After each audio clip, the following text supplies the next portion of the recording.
बिस्मिल्लाहिर्रहमानिर्रहीम। अस्सलाम वालेकुम वरहमतुल्लाहि वबरकातुहू। नाज़रीन, इस वक्त आप देख रहे हैं एक वीडियो प्रेजेंटेशन जिसमें उलमा से एक सवाल किया गया है और वो सवाल हज़रत इमाम मेहदी अलैहिस्सलाम और हज़रत ईसा अलैहिस्सलाम की आमद के मुतल्लिक सवाल है। जैसा कि आप स्क्रीन पर देख रहे हैं, ये एक हदीस है जो अलामात क़यामत और नुज़ूल मसीह नामी किताब के सफ़ा 95 पे मुफ्ती मोहम्मद रफ़ी उस्मानी साहब ने नकल की है। और उसके मुताबिक नबी करीम सल्लल्लाहु अलैहि वसल्लम हज़रत ईसा अलैहिस्सलाम को अपने बाद अपनी उम्मत में आने वाला एक खलीफा करार दे रहे हैं। फरमाते हैं कि वो मेरे बाद मेरी उम्मत के आखिरी ज़माने में मेरे खलीफा होंगे। ये आप देखिए। उसके बाद मुतअद्दिद अहादीस में ये भी बताया गया है, जैसे कि मैंने एक हवाला यहाँ पे लिखा है। ये इस तरह के बहुत से हवाले हैं, मैंने एक हवाला मुंतखब किया है। किताब है अल इमाम अल महदी, बदर आलम मीठी साहब की ये किताब है।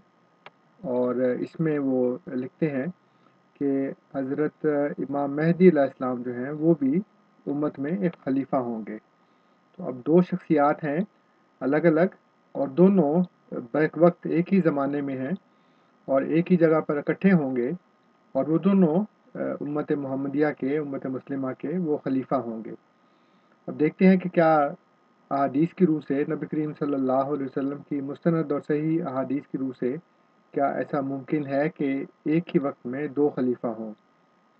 आप जानते हैं कि जब सईदना हज़रत अबू बकर सिद्दीक़ रज़ियल्लाहु ताला अन्हु की खिलाफत के मौके पे अंसार और मुहाजिरीन में इख्तिलाफ हुआ, तो अंसार ने ये कहा कि एक खलीफा हम में से हो और एक आप में से। और वो भी ये कह रहे थे कि एक के बाद दूसरा, यानी एक खलीफा अगर अंसार का हो तो फिर अगला खलीफा कुरैश का, या एक खलीफा कुरैश का हो तो अगला खलीफा अंसार का। ये नहीं कि दो खुलफा बैक वक्त हों।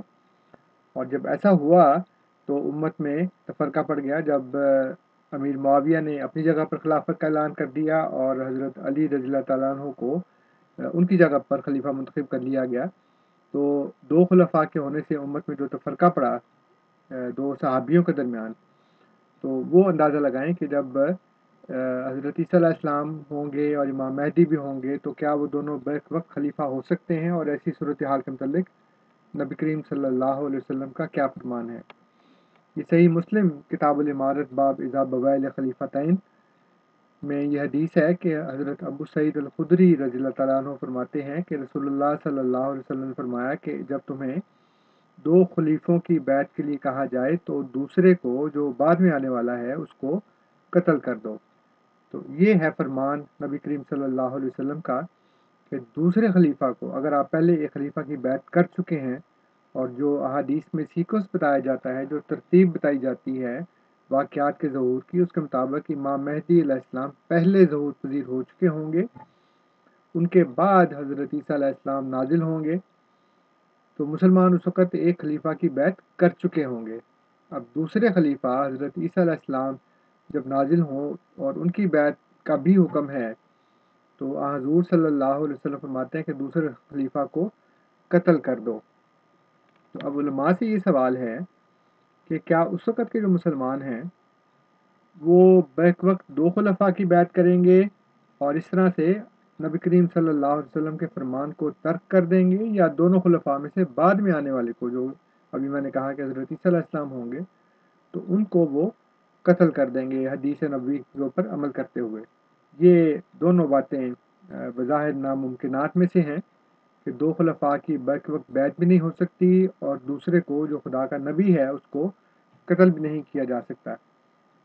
नाज़रीन, ये वो सवाल है जो आपको चाहिए कि आप अपने उलमा से पूछें और उनको बताएं कि अगर आप ये अक़ीदा रखते हैं कि हज़रत ईसा और हज़रत इमाम मेहदी अलैहिस्सलाम एक ही वजूद की बजाय दो वजूद हैं, तो उन दो की मौजूदगी में, एक ही जगह और एक ही मकान में मौजूदगी से, ये एक नहायत ही नाकाबिल हल और मुश्किल तरीन सूरत हाल पैदा होती है। इसका वो आपको क्या हल बताते हैं। अस्सलाम वालेकुम रहमतुल्लाहि व बरकातहू।